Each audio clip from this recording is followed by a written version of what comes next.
Oui, bonjour. Donc, effectivement, nous sommes là pour parler du projet que nous avons monté pour former les infirmiers de services de réanimation et d'USC dans le territoire de santé à l'IFSI par la simulation. C'est un projet que nous avons construit suite à une difficulté française qui est que les infirmiers dans ces unités-là ne sont pas spécialisés et que leur formation de base dans ce domaine est insuffisante pour être autonome dans ces unités. Nous avons donc une période où les nouveaux arrivants sont en doublure pour pouvoir apprendre les spécificités de ce type de métier. On a une difficulté, c'est que, par définition, c'est des lieux où se passe l'imprévu, et potentiellement l'imprévu grave, parce qu'on a les patients les plus fragiles et les plus instables. La période de doublure n'était pas suffisante pour que les équipes paramédicales aient pu voir l'ensemble des défaillances aiguës qui peuvent survenir. Il nous fallait un outil supplémentaire. Et c'est là où nous avons pu travailler en collaboration avec l'IFSI pour créer une formation qui permet de déplacer nos chambres de réanimation et nos problématiques de réanimation en simulation et de recréer des événements potentiellement graves sur mannequin, permettant aux nouveaux arrivants d'acquérir une expertise. Donc ce projet a pu être monté relativement rapidement grâce à des infirmiers ayant une expertise en réanimation qui ont créé les scénarios pour que ce soit au plus près du terrain et véridique. Et nous avons associé ça avec une formation théorique pour leur donner les bases nécessaires, essentiellement sur de la physiologie, pour comprendre ce qui se passait. Donc nous avons ciblé pour ces formations, dans un premier temps, les infirmiers nous arrivants, et puis en réexpertise, nous avons pris des infirmiers avec un peu plus de bagages pour leur permettre de réactiver leurs connaissances. Nous avons voulu élargir notre périmètre en associant les unités de soins continus qui étaient à proximité de notre réanimation, où la problématique est encore plus aiguë puisque les événements graves sont plus rares et que le temps où les nouveaux arrivants sont doublés est nettement plus bref. Dans la plupart des endroits, c'est juste une journée. Le fait de mélanger les populations de différentes unités apporte beaucoup à la formation, car chacun peut confronter sa façon de faire. Les objectifs que l'on s'était donnés en construisant cette formation étaient d'améliorer l'intégration des nouveaux arrivants, de renforcer la sécurité des patients en améliorant notre prise en charge des situations aiguës, et d'accroître la confiance des équipes, car arriver dans ces unités est source de stress d'une façon importante. Et on a un certain nombre de nouveaux arrivants qui n'ont pas tenu le coup et qui sont repartis au bout de quelques mois du fait du stress.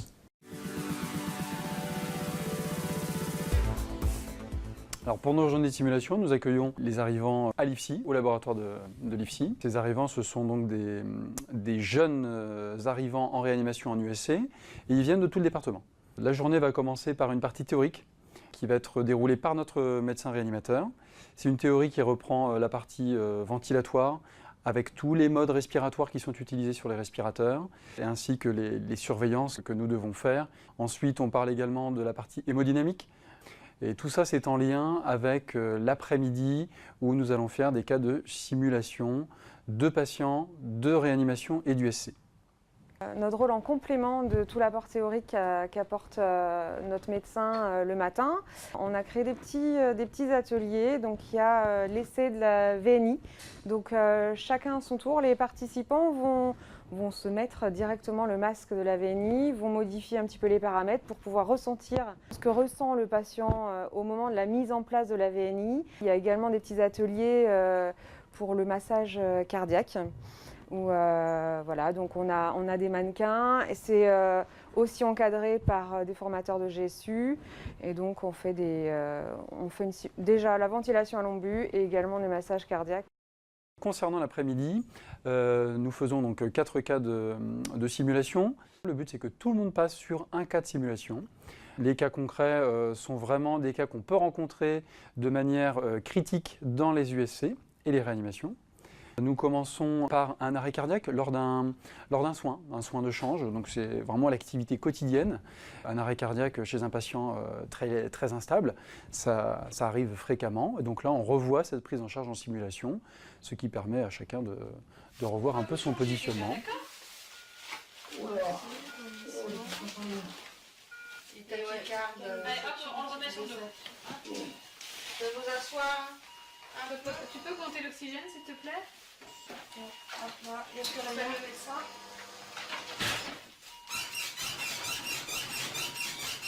T'amènes le DSA, s'il te plaît. Bon, Alors, il est en arrêt. On a massé. DSA délivré une fois. Merci. Ok, l'adrénaline, 1 mg s'il vous plaît. Délivrer le choc, main de choc, délivré. Pardon, on a récupéré, encore une façon intérienne. Ensuite, nous attaquons sur un patient qui est trachéotomisé et dont la canule s'obstrue. Et donc là, il y a tous les actes à mettre en place, les actes de notre rôle propre et puis les actes ensuite qui sont faits avec le médecin. Donc ça aussi, c'est quelque chose qui nous arrive très fréquemment. Nous rencontrons aussi, sur un cas un petit peu moins technique, une prise en charge d'un patient dont a été mise en place une LATA. Et là, on est très proche des familles. Les paramédicaux sont très en lien avec les familles, on les voit quotidiennement. Et ça, cette prise en charge-là nous semblait aussi importante à aborder. Vous avez donné toutes les informations par rapport à son état? Oui, mais je sais pas, moi je me disais peut-être que, je sais pas, on pourrait peut-être le transférer ailleurs. Le médecin vous a peut-être informé de la situation, comme quoi on n'allait pas aller plus loin dans la thérapeutique, il n'y a pas d'issue. Tout a l'air de bien marcher encore là. C'est quoi le calmant que vous lui avez fait? Là, c'est une morphine. La morphine? Oui, ne vous inquiétez pas, c'est pas des grosses doses. Oh non mais ça va aller mieux là, vous lui avez fait des médicaments, ça va mieux.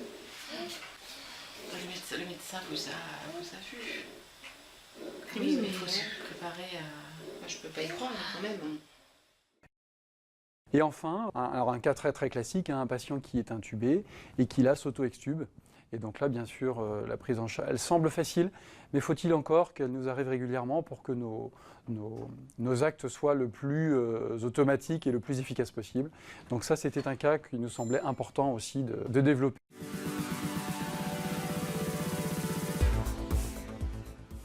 Lors de la création de ces journées de simulation, donc on a tout d'abord avec notre médecin réanimateur et l'équipe paramédicale, donc on est appelé un peu les experts de la réanimation. On a créé des scénarios, il a fallu trouver les sujets, écrire les scénarios, suivant un cahier des charges bien précis, suivant une fiche de simulation. Ensuite, on a soumis ces cas aux formateurs de l'IFSI qui sont formés à la simulation. Ensuite, on les a tous testés pour savoir s'ils étaient réalisables à la fois sur le papier, mais surtout en pratique. Une fois que nous avons considéré qu'ils étaient fonctionnels et réalisables pour la formation, on les a mis en place en collaboration toujours avec l'IFSI. Et notre rôle sur l'après-midi de simulation, c'est d'accompagner les participants pour des parties importantes qui sont le briefing et surtout le débriefing pour essayer d'élaguer tout doute et en tout cas que ce soit vraiment une formation positive pour les participants. Il y a eu un EG hier, il n'y a pas de signe paroxystique. Dans ses antécédents, vous avez l'épilepsie ancienne, il est très instable sur ses glycémies. On a une feuille de surveillance de 10 ans. Quand est-ce qu'il a fait le dernier dextro? Le dernier dextro a été à 9 millimoles. Pendant la simulation, en tant qu'infirmier, on a plusieurs rôles. On a un rôle d'observateur, on reste en salle de débriefing avec le restant des participants pour observer la simulation en elle-même. Et on aide au débriefing à la fin. Il y a également un facilitateur qui tient directement son rôle dans la simulation. Ça permet d'intervenir en cas de difficulté, en cas de blocage de la situation. Elle aide, elle guide et puis en général, c'est pour que le scénario se termine toujours de la meilleure façon, toujours bien. Il y a encore un autre infirmier, en règle générale, qui reste lui dans la régie, qui observe, qui participe. Voilà, donc on a ces différents rôles-là qu'on se dispatche un peu entre nous avant le début de la simulation.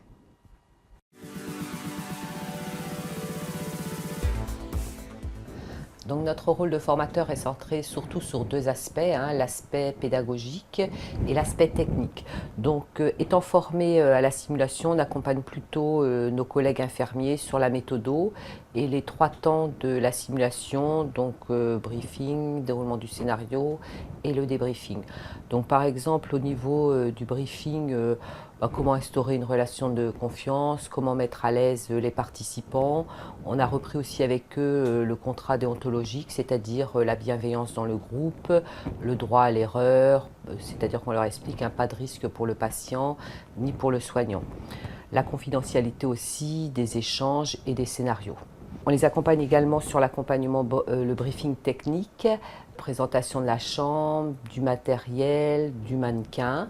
Concernant le déroulement du scénario, donc on a travaillé ensemble pour adapter les situations prises sur le terrain afin qu'ils répondent aux objectifs pédagogiques. Et pendant le déroulement des scénarios, on a également un technicien qui assure lui la préparation du mannequin, le paramétrage, le pilotage des simulateurs pendant toute la durée du scénario. Au niveau du débriefing, on est surtout centré sur l'aspect pédagogique, donc on les accompagne dans comment faire verbaliser les acteurs sur leurs ressentis, avoir un point de vigilance sur les acteurs qui ne doivent pas sortir de ces séances de simulation avec des représentations négatives, donc on fait du renforcement positif. Et puis on échange sur l'analyse de la situation et puis les messages clés à faire ressortir, et puis voilà la synthèse.